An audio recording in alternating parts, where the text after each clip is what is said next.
Emmanuel Duflo, je le disais tout à l'heure, vous êtes président de la CDFI, c'est la commission des directeurs des écoles françaises d'ingénieurs. Il y a peut-être un message à donner, surtout dans un salon d'orientation, on a tout type d'écoles spécialisées, d'ingénieurs, etc.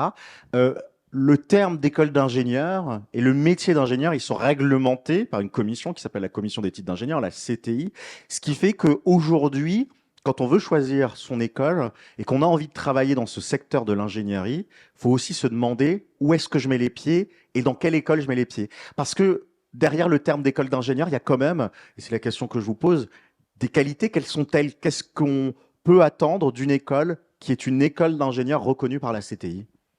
Oui, alors déjà, merci beaucoup de me poser cette question parce qu'elle est devenue vraiment importante depuis tout particulièrement 2 à 3 ans avec l'apparition d'un certain nombre de formations qui font elles-mêmes apparaître le mot ingénieur. Deux, deux remarques sur ce que vous venez de dire. Un mot qui est important, c'est le mot CTI, Commission des titres d'ingénieur, qui est une commission, finalement, un organisme qui va accréditer la qualité de la formation d'une école d'ingénieurs. Donc, dès que vous avez, il faut vous renseigner, est-ce que l'école a une accréditation qui est avec la CTI, ça, c'est quelque chose qui est de qualité. Vous avez dit que le métier d'ingénieur est réglementé. Le métier d'ingénieur n'est pas réglementé. En fait, on peut utiliser le mot d'ingénieur comme on veut. Ce qui est réglementé, c'est ingénieur diplômé. Alors, c'est un peu technique, mais pour vous, ce qui est véritablement important, c'est le lien avec ce que je dis, c'est de vérifier que vous avez une commission des titres d'ingénieur qui a agrémenté l'école pour délivrer ce titre d'ingénieur diplômé qui fait que vous aurez véritablement ce que l'on appelle un diplôme d'ingénieur. Vous verrez si elles sont dans de salons que vous ferez, on peut vous former à un master qui va vous former au métier d'ingénieur. Mais c'est pas pour autant, ce n'est pas pour autant que vous aurez un diplôme d'ingénieur et quand vous irez dans l'entreprise, vous pourrez vous prévaloir auprès de votre employeur d'avoir ce diplôme d'ingénieur. Alors cette commission, qu'est-ce qu'elle fait? Ou dans nos écoles, qu'est-ce que l'on va faire? C'est une approche de qualité, de formation. C'est-à-dire qu'il y a la qualité du programme déjà qui vous permet, qui a été analysé, de façon à répondre à tout ce qui vient de vous être dit sur comment est-ce que l'on va former un programme, tant au niveau scientifique que technologique, que également sur ce qu'on appelle les soft skills, en fait les compétences comportementales. Un ingénieur va devoir également être manager des équipes, et ça demande des compétences qui ne sont pas des compétences scientifiques. On va aussi vous former à ça. Ce à quoi il faut également faire attention, c'est la qualité de la formation que vous allez avoir. Donc, quelle est l'équipe enseignante? Est-ce qu'elle est suffisante? Est-ce qu'il y a des locaux? Est-ce qu'on va pouvoir vous accompagner tout au long de votre formation ou est-ce que tout va être à distance et qu'on ne va pas vous aider finalement à acquérir ces compétences-là? Et peut-être pour terminer, être synthétique, l'employabilité. On l'a dit, si vous entrez dans une école d'ingénieur, et comme l'a dit Romain, quelle qu'elle soit, dans les plus de 200 écoles qui adhèrent à la CDFI, vous aurez certainement même avant d'être diplômé un emploi. Donc les taux d'insertion sont très bons, soit même excellents. Donc renseignez-vous sur les taux d'insertion professionnels, renseignez-vous également sur les niveaux de salaire.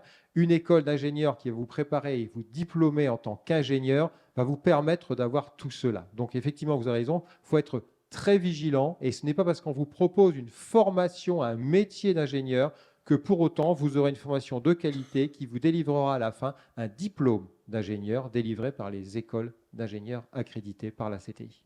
Et puis l'avantage des écoles d'ingénieurs, comme les 5 écoles que vous représentez aujourd'hui, c'est l'histoire, hein. Vous héritez d'une histoire parfois longue, qui a parfois des centaines d'années, là où d'autres formations n'ont que 2 ou 3 ans d'existence. Et autant on est sûr qu'un diplôme d'une école d'ingénieur, dans 30 ans ou dans 10 ans, il aura encore de la valeur, autant quand on est dans une école moins connue, voire pas connue du tout, et pas une école d'ingénieur, là on ne sait pas ce que ça vaudra dans 10 ans.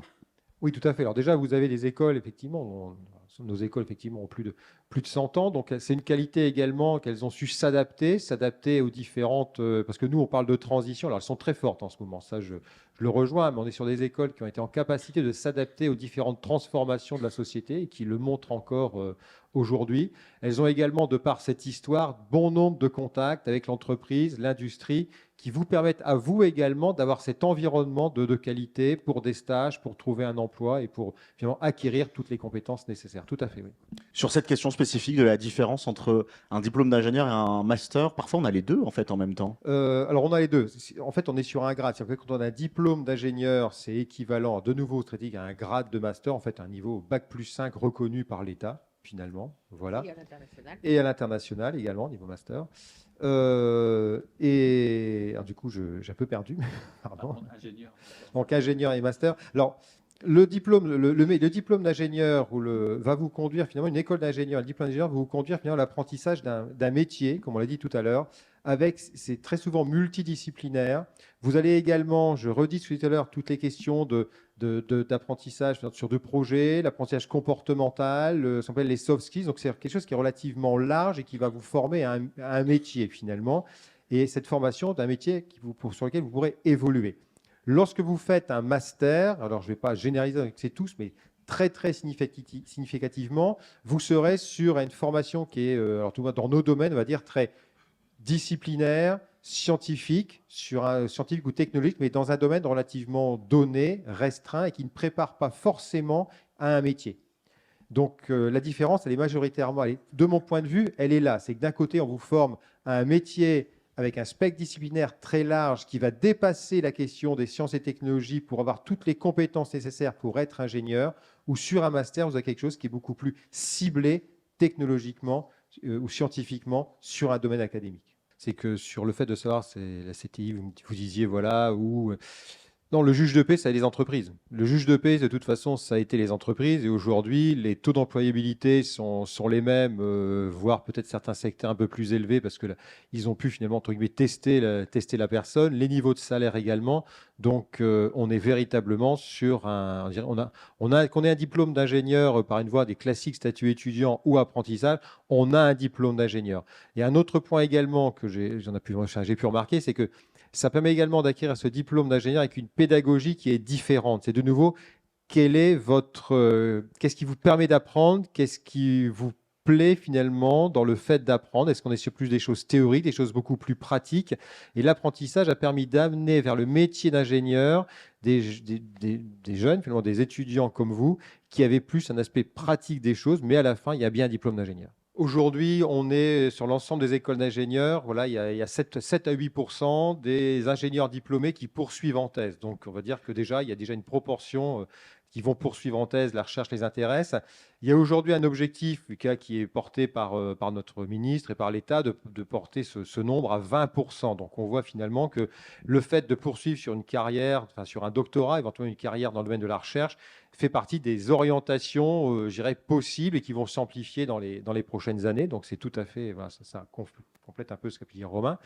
Et le deuxième point, juste un détail, c'est est-ce qu'on fait une école de spécialité ou spécialisée ou une école d'ingénieur? Il ne faut pas opposer les deux. Même si dans une école d'ingénieur, on va un peu plus loin que le spectre disciplinaire, vous avez des écoles de chimie, enfin des écoles d'ingénieurs de chimie. Ça a parfaitement été dit tout à l'heure. Donc, il ne faut pas opposer surtout les deux. Voilà. C'est un métier qui ne connaît pas le chômage et qui ne le connaîtra pas parce que peut-être un chiffre, c'est qu'aujourd'hui, on diplôme en France, les écoles d'ingénieurs vont diplômer à peu près 47 000 ingénieurs par an. Et ce qu'on nous demande, c'est d'en diplômer 15 000 de plus par an. Donc, vous imaginez bien qu'aujourd'hui, et encore plus demain, c'est un métier qui ne connaîtra pas le chômage.